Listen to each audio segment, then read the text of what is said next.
Hello, welcome back, guys, with another video of chapter number 1, that is fundamental of partnership. Okay तो बेटा ये जो topic आपके पास होने वाला है, नेक्स्ट वीडियो इस टॉपिक से कनेक्टेड आपकी ऑलरेडी फर्स्ट लेक्चर डे 1 के नाम से ऑलरेडी अपलोडेड है हमारे चैनल के ऊपर। अब तक अगर आपने देखा नहीं है तो आप जाके जरूर से चेक कर लीजिएगा, बिकॉज उसके बाद हम लोग एक चैप्टर कंटिन्यू करने वाले हैं। तो without wasting any kind of time start करते हैं सेकंड आपका डे। तो इसमें क्या पढ़ने वाले हैं हम लोग? सबसे पहले हम लोग पढ़ने वाले बेटा पार्टनरशिप डीड के बारे में। पार्टनरशिप डीड एग्जैक्टली क्या होती है? पार्टनरशिप डीड मैंने आपको फर्स्ट वीडियो में बताया था कि पार्टनरशिप डीड बेसिकली एक तरीके का एग्रीमेंट है ना। तो यहाँ पे लैंग्वेज देखो क्या लिखा हुआ है, सिंपल सी लैंग्वेज में बात बोली गई है। कह रहा है कि भाई एक रिटर्न डॉक्यूमेंट है एक तरीके का। एग्रीमेंट मतलब बेसिस, पार्टनरशिप डीड बेसिकली हम उस एग्रीमेंट को ही बोलते हैं जो हमने कवर किया था अपने फीचर्स ऑफ पार्टनरशिप के अंदर। पहला पॉइंट था मेरा एग्रीमेंट। एग्रीमेंट को ही पार्टनरशिप डीड कहा जाता है। तो ये बेसिकली क्या है? ये एक राइटिंग डॉक्यूमेंट है जिसके अंदर क्या लिखा होता है बेटा? टर्म्स एंड कंडीशंस लिखी होती है सारी की सारी। किसकी? पार्टनरशिप फर्म की। And because of which the partnership firm comes into existence. भाई पार्टनरशिप फर्म जो है आपके पास वो एग्जिस्टेंस में कब आती है? जब ये पार्टनरशिप डीड बीच में होती है, और जो होना जरूरी है बेसिकली, बट इसका एग्जिस्टेंस राइटिंग में हो या फिर ओरल में हो वो मैंडेटरी नहीं है।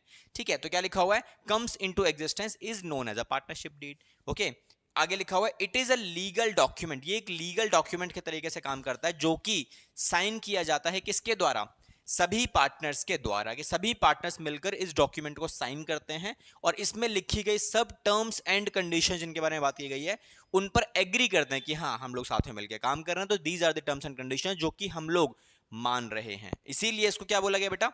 सिंपल लीगल डॉक्यूमेंट बोला गया है, क्योंकि ये एक लीगल डॉक्यूमेंट है। ओके, जहां पर सभी पार्टनर्स एग्री करते हैं। एंड इन सारे क्लॉज के बारे में देखा जाएगा। अब सारे क्लॉज का मतलब पार्टनरशिप डीड में कौन कौन सी चीजें होती हैं बेटा? ये जो टॉपिक मैं अभी करवाने वाला हूँ अगले स्लाइड के अंदर, ये इतना इंपॉर्टेंट टॉपिक नहीं है, इसीलिए हम थोड़ा सा जल्दी जल्दी चलेंगे बेटा। देखो क्या लिखा हुआ है सिंपल। तो क्या लिखा है? सबसे पहला, पार्टनरशिप डीड के अंदर क्या क्या चीजें एग्जिस्ट करती हैं। सबसे पहली चीज क्या एग्जिस्ट करती है बेटा?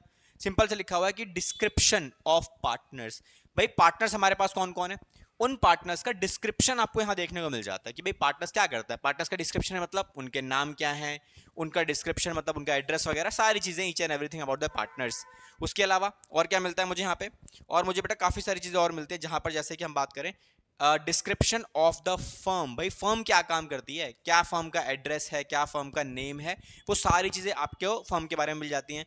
प्रिंसिपल प्लेस मतलब भाई एक प्रिंसिपल प्लेस क्या है, मेन हेड ऑफिस कहाँ है फर्म का, कहाँ पे बिजनेस कर रहे हो भाई, कोई प्लेस तो होगी आपकी, दिल्ली में है, आगरा में है, यूपी में, कहाँ पे है। तो वो सारी चीजें। आगे क्या लिखा है? It contains address of the principal place of the business. आपके बिजनेस का प्रिंसिपल प्लेस, उसका एड्रेस यहां मेंशन रहेगा। नेचर ऑफ बिजनेस, भाई किस तरीके का बिजनेस है, होटल इंडस्ट्री आपने चला रखी है, या फिर आपकी हेल्थ इंडस्ट्री में काम कर रहे हो, आप एजुकेशन इंडस्ट्री में काम कर रहे हो, टेक्नोलॉजी में काम कर रहे हो, आईटी में काम कर रहे हो, आप किस इंडस्ट्री में बेसिकली काम कर रहे हो। नेचर ऑफ बिजनेस क्या है ये भी आपको देखने को मिलेगा इस पर्टिकुलर इसके अंदर, आपका पार्टनरशिप डीड के अंदर। जिस जो भी बिजनेस आप कर रहे हो वो आपको मेंशन होना चाहिए। ओके, नेक्स्ट पार्ट क्या है बेटा? कमिंसमेंट। किसका कमिंसमेंट? भाई पार्टनरशिप का। कि पार्टनरशिप कब स्टार्ट हुई है, date of a partnership. Basically commencement का मतलब है सिंपल, कब हमने उस पार्टनरशिप को स्टार्ट किया। डेट ऑफ कमिंसमेंट मतलब स्टार्ट करने की डेट किसकी? पार्टनरशिप की। ये भी इसमें आपकी मेंशन रहेगी इस क्लॉज के अंदर। ठीक है, तो दीज आर दी पॉइंट्स जो हमने डिस्कस किए। अब आ जाओ अगले 6 पॉइंट्स के ऊपर। तो बेटा 6 पॉइंट्स के बाद क्या है? 6 7 8 9 10। नेक्स्ट 5 पॉइंट्स हमारे पास अवेलेबल हैं। क्या लिखा है बेटा? सबसे पहला कैपिटल कंट्रीब्यूशन। मतलब भाई पार्टनर अगर काम कर रहे हैं, लाइक मैंने एग्जांपल में दिखाया था आपको, ए हमारे पास पार्टनर है, बी हमारे पास पार्टनर है। तो भाई ए ने कितने पैसे लगाए? 10 लाख रुपए। इसने कितने लगाए? 5 लाख रुपए। तो ये बात कहाँ लिखी होगी? ये बात पार्टनरशिप डीड में लिखी होगी। किसी पार्टनर को अगर इंटरेस्ट दिया जाएगा तो वो किस रेट से दिया जाएगा, दिया भी जाएगा या नहीं दिया जाएगा, वो सारी बातें यहां लिखी जाएंगी। इंटरेस्ट का रेट स्पेसिफाई रहेगा आपका। If such interest is allowed to be paid, या फिर जो भी इंटरेस्ट आप अलाउ कर रहे हो वो इंटरेस्ट कितना दिया जाएगा, वो सारी बातें आपको यहां देखने को मिलेंगी। उसके अलावा इंटरेस्ट ऑन ड्राइंग्स। अगर किसी पार्टनर से इंटरेस्ट ऑन ड्राइंग्स अगर आप चार्ज कर रहे हो तो किस रेट से आप चार्ज करोगे, वो रेट ऑफ इंटरेस्ट भी आपको यहां देखने को मिलेगा।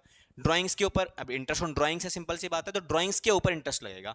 अगर ये है तो उसका इंटरेस्ट भी प्रॉपर्ली मेंशन रहेगा आपका इस एग्रीमेंट के अंदर। उसके अलावा profit sharing ratio which is another feature of a partnership firm. कि प्रॉफिट शेयरिंग रेशियो का होना जरूरी है।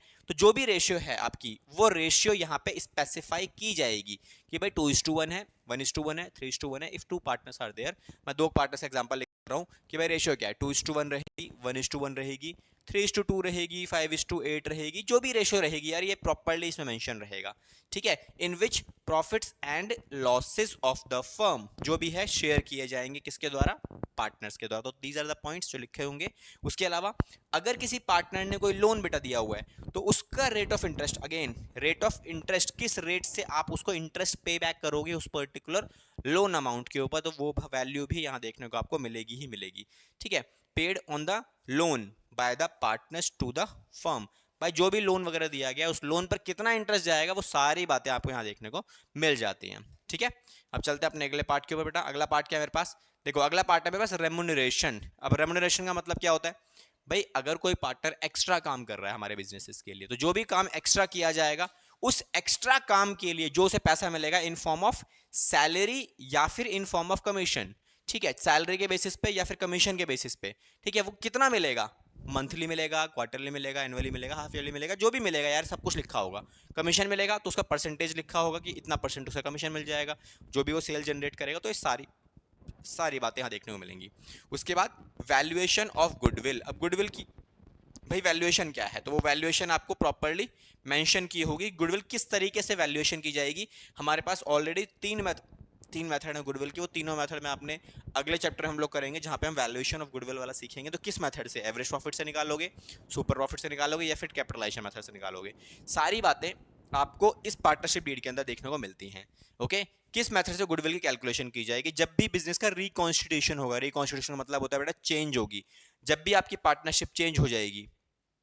अब चेंज होने के कंडीशन है अलग अलग कि भाई या तो आप म्यूचुअली डिसाइड कर रहे हो कि हम प्रॉफिट शेयरिंग रेशो बदलेंगे, या तो नया पार्टनर एडमिट करेगा तब हमारी पार्टनरशिप रेशो चेंज हो जाएगी, रिकॉन्स्टिट्यूशन होगा, या तो हमारी रिटायरमेंट आ जाएगा फर्म में, या तो किसी पार्टनर की डेथ हो जाती है। तो दीज आर द केसेस जहां पर आपको चेंजेस देखने को मिलते हैं, जैसे बोलते हैं reconstitution of the firm, partnership form, ठीक है। तो पार्टनरशिप में अगर कोई बदलाव होता है तो यहां पर हमें किस तरीके से गुडविल कैलकुलेट करनी है।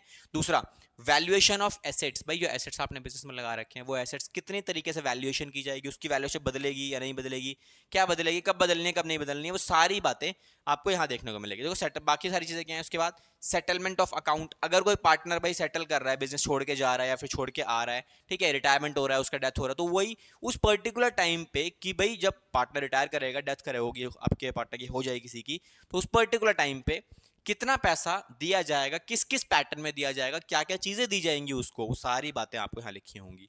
उसके अलावा अकाउंटिंग पीरियड क्या रहेगा हमारा, अप्रैल से मार्च वाला रहेगा या फिर जनवरी से दिसंबर वाला रहेगा, ठीक है। अगर वो आप 6 महीने के लिए पार्टनरशिप करते हो, सीजनल बिजनेस आपका है, तो वो सारी बातें यहाँ पे देखने को मिलेंगी कि भाई आपका स्पेसिफिकली रहेगा कि डेट ऑफ अकाउंट्स आपके कब बंद हो रही हैं, वो सारी बातें आपको मेंशन करके देगा कि 31 मार्च को डेट ऑफ अकाउंट्स आपके क्लोज होंगे या फिर 31 दिसंबर को आपके अकाउंट्स क्लोज होंगे। तो ये सारी बातें आपको मिलेंगी पार्टनरशिप डीड के अंदर।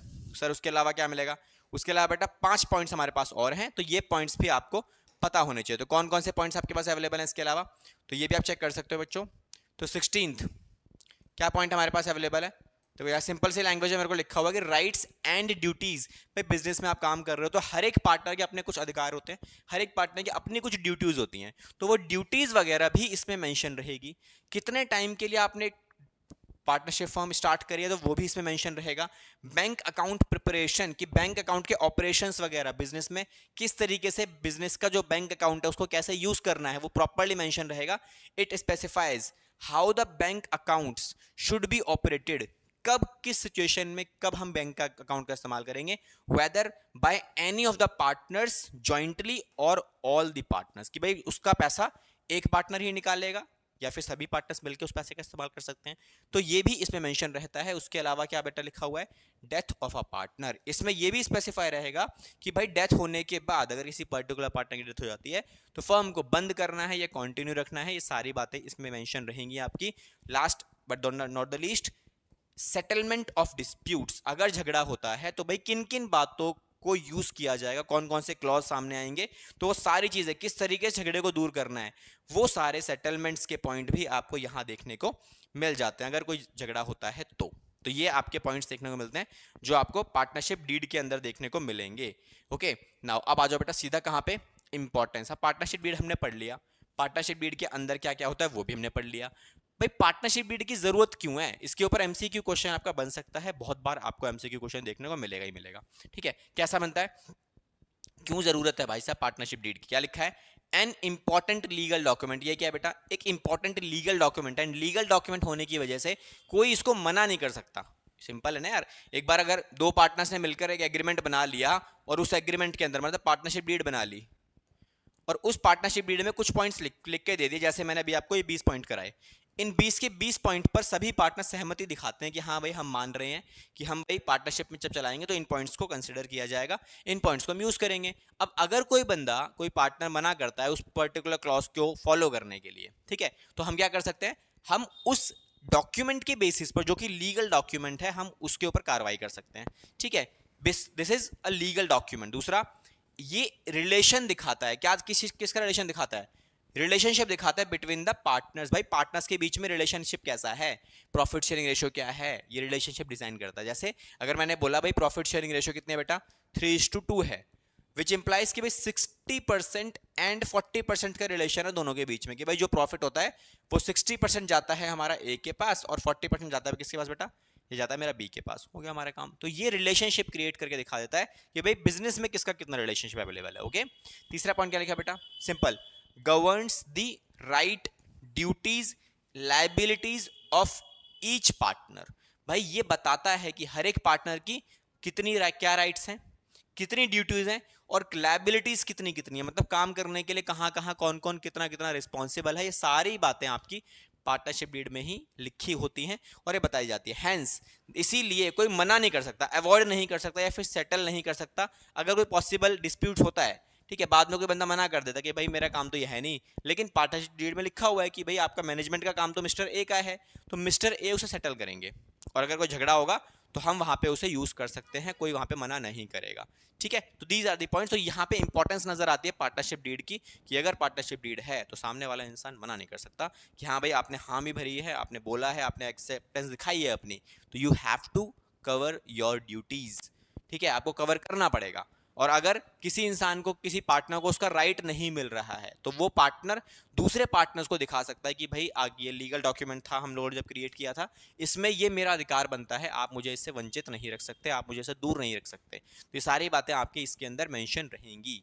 क्लियर? तो ये हमारे पास क्या है, इंपॉर्टेंस ऑफ पार्टनरशिप डीड। अच्छा, अब सबसे इंपॉर्टेंट पार्ट बेटा, कुछ पॉइंट्स और देख लेते हैं। चलो, इंपॉर्टेंस के अंदर कुछ पॉइंट्स हमारे पास अभी और अवेलेबल हैं। तो बेटा कौन कौन से पॉइंट्स अवेलेबल हैं? सबसे पहला पॉइंट देखो, 3 पॉइंट हमारे ऑलरेडी हो चुके हैं। चौथा पॉइंट क्या लिखा हुआ है, in case of any dispute. भाई किसी भी तरीके का कोई झगड़ा अगर हो जाता है फ्यूचर में, बिकॉज पार्टनर्स काम कर रहे हैं, ह्यूमन नेचर है, झगड़े वगड़े होंगे, अगर हो जाता है तो उस पर्टिकुलर टाइम पे पार्टनरशिप डीड को कंसीडर किया जाएगा। भाई पार्टनरशिप डीड में क्या लिखा हुआ है, हम लोगों ने क्या इस पर्टिकुलर पॉइंट पे कोई एक्सेप्टेंस दिखाई है, क्या ये क्लॉज हमारे उस एग्रीमेंट में अवेलेबल है?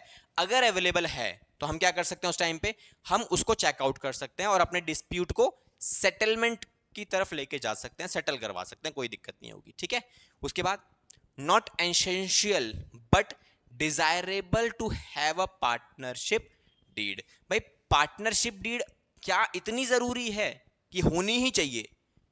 Not necessary. कहीं पर भी किसी भी पार्टनरशिप एक्ट के अंदर ये नहीं मेंशन किया हुआ कि पार्टनरशिप डीड होनी ही चाहिए, बट रखोगे तो आपका ही बेनिफिट है। सिंपल सी बात है कि रखोगे तो बेनिफिट मिल जाएगा ना, कि हाँ भाई कोई बंदा मना नहीं कर सकता कि पार्टनरशिप डीड को लेके कि पार्टनरशिप आपने भाई पॉइंट था आप फॉलो नहीं कर रहे हो, तो इट इज बेटर, डिजायरेबल बोला गया। डिजायरेबल का मतलब क्या होता है कि अगर रखोगे तो it's a better option, but necessity नहीं है, नेसेसरी बिल्कुल भी नहीं है, बिना इसके भी पार्टनरशिप चलाई जा सकती है। तो ये आपको ध्यान रखना है।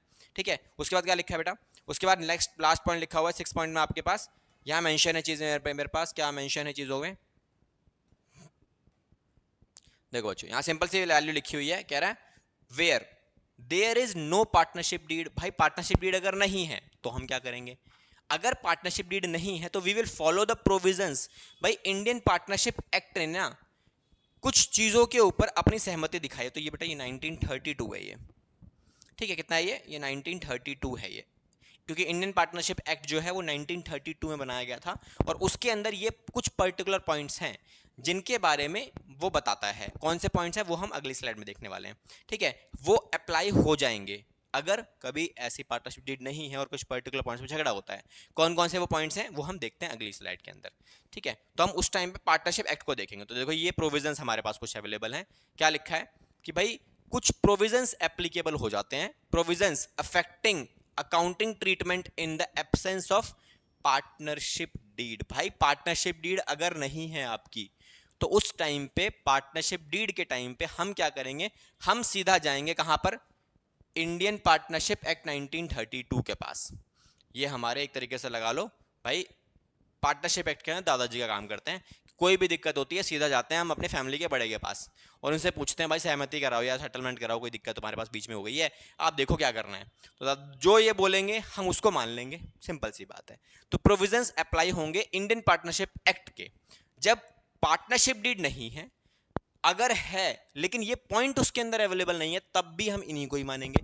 तो कौन कौन से वो पॉइंट्स हैं जहां पर पार्टनरशिप डीड है या साइलेंट है उस पर्टिकुलर पॉइंट के बारे में, ठीक है। अगर है और साइलेंट है या तो है ही नहीं तो भी हम इसी को मानेंगे, साइलेंट है उस पर्टिकुलर पॉइंट पे तो भी हम इसी को मानेंगे। तो कौन कौन से पॉइंट्स हैं आगे लिखा हुआ है, following are the matters for which provisions of this act shall be applicable. तो कुछ पॉइंट्स हैं हम एक बार देख लेते हैं। कह रहा है if the partnership deed is silent on the same. कह रहा है पार्टनरशिप डीड अगर साइलेंट है तो हम कुछ प्रोविजंस को फॉलो करेंगे। तो बेटा कौन से प्रोविजंस है, देखो ये हमारे पास गिनती के छोटे छोटे, ज्यादा प्रोविजंस नहीं है, बट हाँ ये प्रोविजंस हम लोग चेकआउट करते हैं कि अगर पार्टनरशिप डीड नहीं है तो हम इनको फॉलो करते हैं। पहला प्रोविजन, फर्स्ट प्रोविजन क्या लिखा है बच्चों, सिंपल सा लिखा है शेयरिंग प्रॉफिट्स एंड लॉसेस। भाई प्रॉफिट्स एंड लॉस किस रेशियो में शेयर किया जाएगा। यहां बोलता है कि प्रॉफिट एंड लॉस शेयर करने के लिए हम हमेशा रेशियो यूज करते हैं, कौन सी, इक्वल रेशियो, ठीक है। क्या यूज करोगे आप, इक्वल। भाई पार्टनर झगड़ा कर रहे हैं कि भाई हमारे बीच में, भाई सिंपल से एक एग्जांपल ले लेते हैं। ए ने पैसे लगाए कितने, 10 लाख रुपए, बी ने पैसे लगाए कितने, 5 लाख रुपए, सिंपल हो गया। अब इसके बाद क्या हुआ, भाई बिजनेस में प्रॉफिट कमाने की बारी आई, प्रॉफिट कमाया गया लेट सपोज 90,000 रुपए का। अब यहां पर जब प्रॉफिट कमाया गया तो इन लोगों ने जब बिजनेस स्टार्ट किया था उस टाइम पे अपने बीच में किसी भी तरीके का कोई पार्टनरशिप डीड स्टैब्लिश नहीं किया था। तो हुआ क्या, अब ये पॉइंट आता है। तो यहां पर जब प्रॉफिट बटेगा, लॉजिकली अगर बात की जाए, भाई अगर ऐसे सिचुएशन में हो, आपने लगाए 10 लाख रुपए, आपके फ्रेंड ने लगाए कितने, 5 लाख रुपए, तो आप क्या बोलोगे, आप बोलोगे भाई प्रॉफिट बटेगा तो इस रेशियो में बटेगा, मैंने पैसे ज्यादा लगाए हैं तो मुझे ज्यादा मिलने चाहिए, सिंपल सी बात है। लेकिन कानून ऐसा नहीं बोलता। कानून ऐसा क्यों नहीं बोलता, इसको सबक सिखाने के लिए। क्या सबक सिखाने के लिए, इसको बताने के लिए कि भाई अगर आप चाहतू ने पैसे ज्यादा लगाए थे तो पार्टनरशिप डीड बनवा लेता भाई, या पार्टनरशिप डीड के अंदर लिखवा लेता कि प्रॉफिट जो बटेगा ज्यादा मेरे को मिलेगा, कम इसको मिलेगा। अब तेरी गलती है तो तुझे भुगतना भी पड़ेगा। इसका मतलब जो प्रॉफिट बटेगा वो किस रेशो में बटेगा बेटा, वो बटेगा सर इक्वली। क्लियर हुआ, तो वो इक्वली बांट देना अगर आपका प्रॉफिट शेयरिंग रेशियो गिवन नहीं है तो, ठीक है। इसके बाद अगला पॉइंट क्या है बच्चों, इंटरेस्ट ऑन कैपिटल। तो इंटरेस्ट ऑन कैपिटल की जब बात आती है तो उस पर्टिकुलर टाइम पे आप किसी भी तरीके का no such interest on capital shall be allowed. भाई किसी भी पार्टनर को हम किसी भी तरीके का इंटरेस्ट अलाउ नहीं करेंगे। भाई इंटरेस्ट अलाउ किस चीज का करना है, कैपिटल क्या है, ये पैसा ए ने लगाया, ये पैसा बी ने लगाया, इसे कहा जाता है क्या, capital invested by the partner. ये दोनों का पैसा जो लगाया गया इसे कैपिटल कहा गया है। अब कैपिटल के ऊपर इंटरेस्ट बिजनेस से ए को मिलेगा, क्यों मिलेगा भाई, अगर चाहिए तो पार्टनरशिप डीड में लिखवा लो, नहीं है तो इसका मतलब क्या है बेटा, सिंपल सी बात है कि इसमें पैसा नहीं मिलने वाला, क्योंकि बिजनेस आपका तो प्रॉफिट भी तो आप ही को मिलेगा, तो इंटरेस्ट किस बात का है ना। इंटरेस्ट तो उसको मिलता है जब बाहर वाले लोगों से पैसा लिया आपने, उस टाइम पे इंटरेस्ट आपको मिल जाएगा, या आपको पे करना पड़ेगा। बाहर से पैसा अगर आप एक्स्ट्रा लगा रहे हो जो लोन की फॉर्म में लगाया गया है तब इंटरेस्ट बनता है, अदरवाइज कोई इंटरेस्ट नहीं बनता। अगर इंटरेस्ट चाहिए तो पार्टनरशिप डीड में लिखवा लो कि मैंने पैसा एक्स्ट्रा लगाया, मुझे इंटरेस्ट एक्स्ट्रा चाहिए, ठीक है, कोई दिक्कत नहीं, मिल जाएगा उस टाइम पे, ठीक है। अगला पॉइंट क्या लिखा है, नो इंटरेस्ट ऑन ड्रॉइंग्स। आप किसी भी पार्टनर से निकाले गए पैसे पर कोई भी इंटरेस्ट आप चार्ज नहीं करोगे। जैसे इंटरेस्ट ऑन कैपिटल के लिए मनाही कर रखी है, वैसे ही इंटरेस्ट ऑन ड्राइंग्स के लिए मना किया हुआ है प्रॉपर्ली कि किसी प्रकार का इंटरेस्ट ऑन ड्राइंग्स चार्ज नहीं किया जाएगा, ठीक है। उसके अलावा क्या नेक्स्ट पॉइंट है, नेक्स्ट पॉइंट में सिंपल सा बोलता है कि भाई इंटरेस्ट ऑन लोन एडवांस। अब ये पॉइंट मैंने आपको बताया था अभी कि भाई किसी भी तरीके का कोई एडवांस या फिर कोई लोन पार्टनर अगर फर्म को दे रहा है तो उस पर्टिकुलर टाइम पे interest shall be paid at the rate of 6%। भाई पार्टनरशिप डीड बनाते टाइम आपने कोई क्लॉज नहीं रखा लोन के लिए कि लोन अगर कोई पार्टनर दे देता है फर्म को तो उस टाइम पे भाई कितना इंटरेस्ट मिलेगा, यहां पर हम क्या लेंगे इंटरेस्ट 6%। ये आपको एक याद रखना है बस, ठीक है, क्योंकि बाकी सब में मना कर रखा है प्रॉफिट शेयरिंग रेशियो को छोड़ के, ठीक है, तो ये नहीं मिलेगा। उसके अलावा such interest shall be payable even if there is a loss from business. भाई बिजनेस में नुकसान ही क्यों ना हो जाए, you have to pay the interest, ठीक है, क्योंकि इसे हम क्या बोलते हैं बेटा, चार्ज अगेंस्ट प्रॉफिट बोलते हैं। चार्ज अगेंस्ट प्रॉफिट वाली आइटम्स को रिकॉर्ड किया जाता है कहां पे, पीएनएल अकाउंट के अंदर। ये पॉइंट कौन सा वाला है, इसका आपको मैं डिफरेंस बिटवीन कराऊंगा, इसके क्वेश्चंस भी कराऊंगा, इसके क्वेश्चंस एग्जाम में भी आते हैं, बहुत बार पूछा जाता है, 3 मार्कर में भी आता है, 1 मार्कर में भी आता है। It's up to your condition भाई साहब, आपकी सिचुएशन क्या है, आपकी किस्मत कितनी अच्छी है। 1 नंबर में आएगा तो 1 में भी आएगा, 3 में आ सकता है, 3 में भी आ सकता है, आसान होता है बहुत क्वेश्चन, कोई दिक्कत नहीं है। उसके बाद लास्ट पॉइंट कि भाई किसी भी पार्टनर को कोई रेम्यूनरेशन देखने को नहीं मिलेगा। क्या लिखा बेटा, simple, remuneration to a partner, मतलब भाई किसी भी पार्टनर को कोई रेम्यूनरेशन नहीं मिलेगा, एक्स्ट्रा पैसा अदर देन प्रॉफिट। भाई बिजनेस आपका है तो आपको प्रॉफिट ही मिलना चाहिए ना, बट हाँ if you are working extra other than partners तो आपको एक्स्ट्रा पैसा मिलना चाहिए, बट आपको वो लिखवाना पड़ेगा कहां पे, पार्टनरशिप डीड में। और आप बोल रहे हो कि मैंने तो लिखवाया नहीं, मैं तो सोच रहा था बाद में दे देंगे, मुझे एक्स्ट्रा मांग लूंगा, नहीं मांगेंगे भाई। कानून क्या बोलता है, भाई तेरी गलती है, क्यों नहीं लिखवाया इन लोगों से, क्यों हामी नहीं भरवाई इन लोगों से।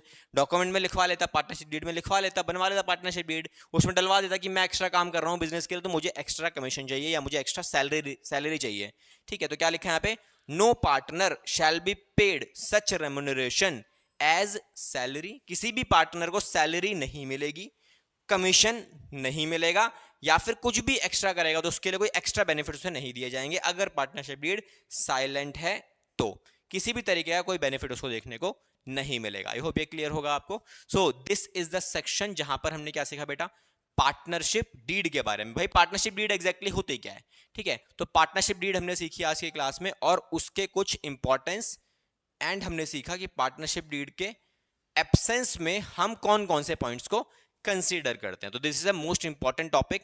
आप ये कह सकते हो कि यहां से थ्योरेटिकल क्वेश्चन भी निकल के आता है, आपका प्रैक्टिकल भी आता है, एंड ये पर्टिकुलर सेक्शन आपका जो हमने आज कवर अप किया बच्चों, ये पार्ट आपका अगले चैप्टर्स के अंदर जितने भी हैं, चाहे वो एडमिशन हो, रिटायरमेंट हो, डेथ हो, सब में ये 5 पॉइंट्स आपके पक्का काम आएंगे।